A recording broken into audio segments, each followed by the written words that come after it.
بسم الله الرحمن الرحیم. ډاکټر صاحبانو د یوټرس د باډي د ناروغیو یا د پاتولوژي تر ټولو وروستی سلایډ ده چې هغه څه دي ډاکټر صاحبانو؟ انډومیټریل هایپرپلازیا. هایپرپلازیا ګور یو هایپرټروفي و یو هایپرپلازیا و. په یاد مو دي چې ما تاسو ته ویلي وو هایپرټروفي دې ته وایي چې یو نسج غټ سي، داسې چې د یغو نسج واحدونه یا هم سټرکچرل ان فنکشنل یونټ یا هم حجرات همداسې ده که هغه څه سي، هغه چې کله په سایز کې غټواله راسي او په پایله کې به څه وسي ډاکټر صاحبانو؟ ټول نسج ورسره غټ سي و به پړسیږي. هغو ته موږ څه وایي؟ هایپرټروفي. خو که چېرته یو نسج غټ سي، داسې غټ سي چې د حجراتو په تعداد کې زیاتوالی راسي، دې ته موږ څه ویلي وو؟ هایپرپلازیا. یعنې نوې وده پکې وکړي، نه نوې وده یې کړې وي. په دې کې شک نشته او دا یوه عامه ستونزه دی ډاکټر صاحبانو چې د ځینې کسانو د رحم په برخه کې ډاکټر صاحبانو پرولپریشن یا هم هایپرپلازیا واقع کیږي او دا هم ډاکټر صاحبانو اکثره وخت په دې کې شک نشته. ما تاسو ته مخکې ویل چې د ډي یو بي تر ټولو غټ سبب چې د په ښځو کې هغه څه دی ډاکټر صاحبانو؟ د انډومیټریل هایپرپلازیا ده. تاسې نه یاست ماته متوجه؟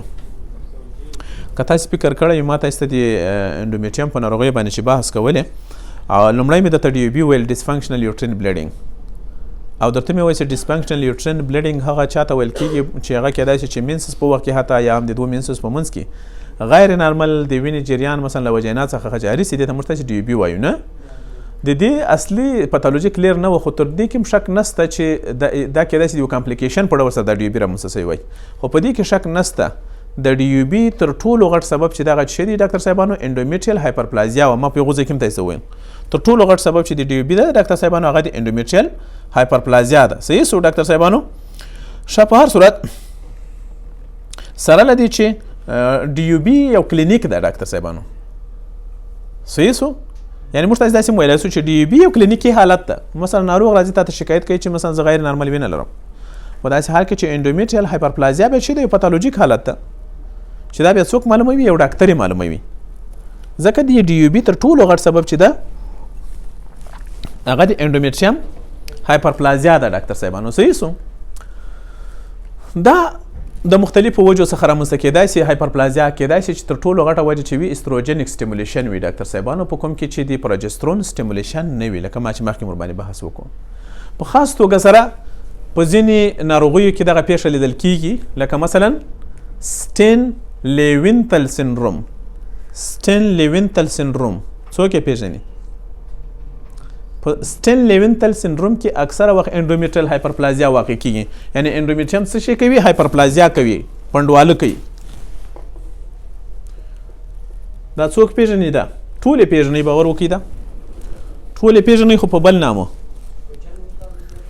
دغه سټین لیوینتل سنډروم ټول پیژني، خو په بل نامو یې پیژني. پولیسیسټیک اوورین ډیزیز پیژني؟ دا هغه ده. پولیسیسټیک اوورین ډیزیز کې دغه پیښه اکثره لیدل کېږي. صحیح ده؟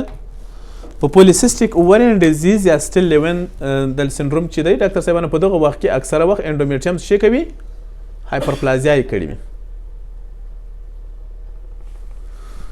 بل کېدای شي چې ډاکټر صاحبانو په فنکشنینګ ګرینولوساتیکا سیل ټیومر دا څوک پیژني؟ دا بیا ګوري ډاکټر صاحبانو د اووري یو رقم ټیومر ده. زه بیا تاسو ته د خیره ووایم ګرینولوساتیکا تیکا انټرنا تیکا ایکسټرنا، په یاد مې دي؟ دا خو په خپله په کارپس لوټیم کې ده که نه، یا هم په خپله فالیکل کې ده، اوورین فالیکل کې که نه. اکثره وخت داسې سرطانونه وي چې په یغو کې تیکل حجرات وي یا استروجن یا پروجسترون ترشح کوي. صحیح سو؟ چې یغو ته موږ څه وایي؟ تیکل ټیومر.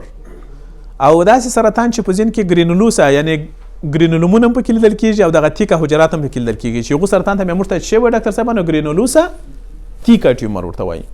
که یوه ښځه په ګرینولوسا تیکا ټیومر باندې اخته وه، هغه ښځې هم پر څه شي باندې اخته کېږي ډاکټر صاحبانو؟ په انډومیټریل هایپرپلازیا باندې اکثره، یعنې تکنس دي انډومیټریم پکې واقع کېږي. بل ډاکټر صاحبانو د اډرینو کارټیکو هایپر فنکشن په وخت کې کله چې اډرینل گلین فنکشنل زیات سي ډاکټر صاحبانو. صحیح سو؟ بل هغه ښځې چې تر ډېره وخته پورې استروجن تراپي ورته وسي د مختلفو ستونزو لپاره، مثلا چې کېدای شي چې یو هم له هغې څخه د کنټراسیپټیو په ډول سره استعمالول وي یا هم د اولاد د مخنیوي لپاره. په دغو ټولو وختونو کې ډاکټر صاحبانو چې شی رامنځته کېږي؟ اندومیټریل هایپرپلازیا. یو څوک وایي چې نو دا دې موجوده وي، نو دا کوم خاص کې ځکه اکثره وخت دغه درد هم نه لري. په منسټرل پیریډ کې کېدای شي ستونزه وي، منسس کېدای شي امینوریا په شکل سره وي یا پولیمینوریا په شکل سره وي یا کېدای شي یو څه ډسمینوریا. دغه شیان تاسې پېژنئ ډاکټر صاحبانو. زه به دا ځینې اصطلاحات هم در وپېژنم. لکه یو خو چې دی ډاکټر صاحبانو منسز ده، صحیح سو، دا هایز. دوم امینوریا،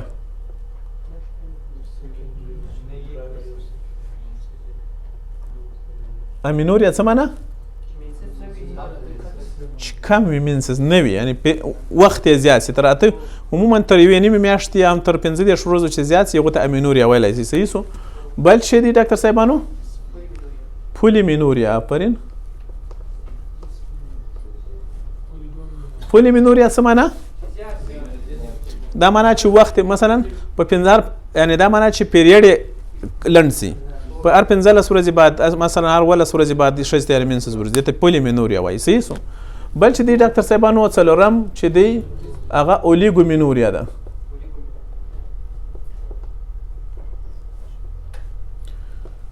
چې منسز پکې څنګه وي ډاکټر صاحبانو؟ اولیګومینوریا دې ته وایي د منسز مقدار کم وي، تر 3 ورځې کم وي.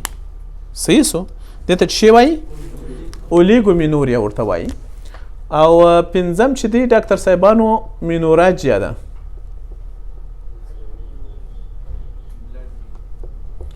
مینوراجیا به څه ته وایي؟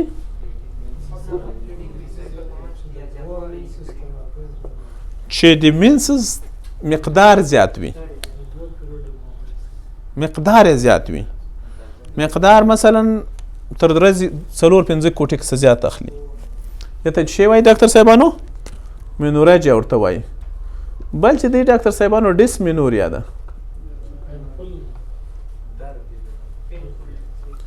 پین پیل منسز یا هم دی منسز په وخت کې دردونه څه پاتې سو کیا هایپرمینوریا. آفرین.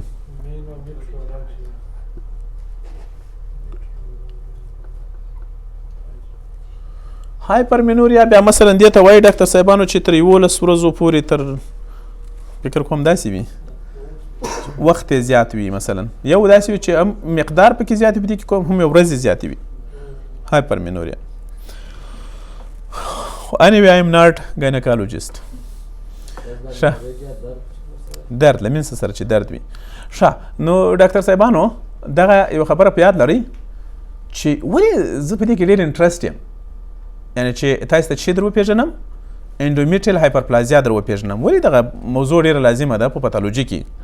دا په دې خاطر ډاکټر صاحبانو چې اکثره خلک په شک کې ولېږي چې دا اوس کینسر د اندومیټریم سره یا هم د یوټرس کینسر ده او که ساده اندومیټریل هایپرپلازیا ده. نه سواس پوه خلک په شک کې چې وي چې دا ښځه کېدای شي د یوټرس په کینسر باندې اخته وي، خو هغه کینسر نه یوازې د اندومیټریم هایپرپلازیا وي. خلاص متوجه یاست؟ په دې خاطر دا ډېر ارزښت لري. یعنی دا کېدای شي دا سوال هم تاسو ته راسي چې ولې اندومیټریل هایپرپلازیا د کلینیک له نظره ارزښت لري؟ په دې خاطر چې دا ورتهوالی لري ډېر زیات دي یوټرس د کینسر سره ډېر ورتهوالی لري ډاکټر صاحبانو. په دې خاطر باندې موږ تاسې دا باید سم وپېژنو او راجلا یې کړو، په یوه ښځه باندې زیری وکړو چې ته اوس رښتیا هم د یوټرس په کینسر باندې اخته یې او که یوازې د اندومیټریم په هایپرپلازیا باندې اخته یاست ډاکټر صاحبانو. یعنې د اندومیټریل کارسینوما سره دا ډېر زیات ورتهوالی لري ډاکټر صاحبانو، البته د اندومیټریل هایپرپلازیا. صحیح سو. نو په دې اساس د اندومیټریم هایپرپلازیا عالمانو په دریو کې ویشلې دی ډاکټر صاحبانو. یو سمپل هایپرپلازیا ویداوټ اټاپیا،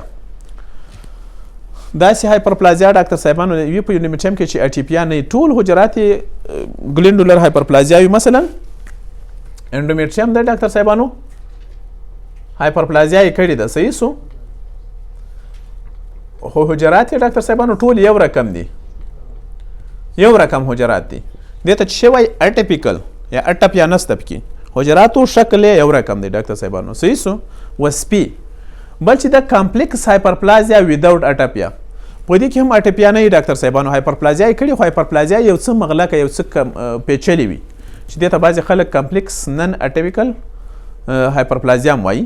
او دریم چې دی ډاکټر صاحبانو کمپلیکس هایپرپلازیا ویت اټاپیا چې دا خطرناک دی دغه ډیر ورته والی لري ډاکټر صاحبانو خصوصا د انټرمیټل کینسر ته ځکه چې حجرات یې وګورئ یوه کوچنۍ ده یوه غټه ده د یوې هسته غټه ده د یوې هستې کوچنۍ ده سړی ورته متوجه دا اوس څه کیسه ده یاره دا خو بیخي داسې معلومیږي لکه کینسر خو هغه چې وګورئ ډي ان اې انالایسس یې وکړي ډاکټر صاحبانو هغه نارمل حجرات وي او هغه بیناین حجرات وي او په هغو کې دي کینسر کومې نښې نه لیدل کېږي نو انډومیټرل هایپرپلازیا په دې خاطر ډېر ارزښت لري چې د انډومیټرل کارسینوما ته ډېر ورته والی لري دا ښځې چې وي ما درته ویل اکثره وخت اسیمپټمیټیک وي ځینې کېدای شي چې اولیګومینوریا یا هم امینوریا هم له دغو څخه یوه ستونزه ولري ډاکټر صاحبانو صحیح ده